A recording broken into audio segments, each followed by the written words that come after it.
Okay, so in today's video, I'm going to show you how to make an iridescent shader. It's super simple. Let me show you what it looks like, and then we'll get into it. Okay, so here it is. It's just weird, has all these color around the edges, and yeah, so let's go to the node editor and show you how it's made. All right, so we're in the node editor. Hit Shift A and type in principled. We're going to add a principled BSDF to that, plug it right here into the surface, and then make it metallic and zero out the roughness so it's completely reflective.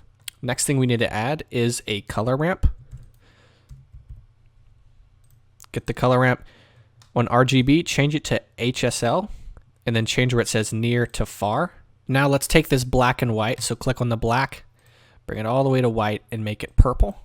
And then right here on the white one, make it purple as well. And then now you have this full rainbow effect. Now we need to add a layer weight node. Bring that over there, plug the facing into the factor, and then right over here, let's add our last node, which is a hue saturation.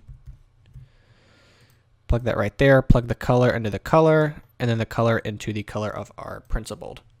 And now we have this crazy iridescent shader. And then right here on the hue, you can just play around with that and change up the color to however you want it. Just get some really crazy stuff.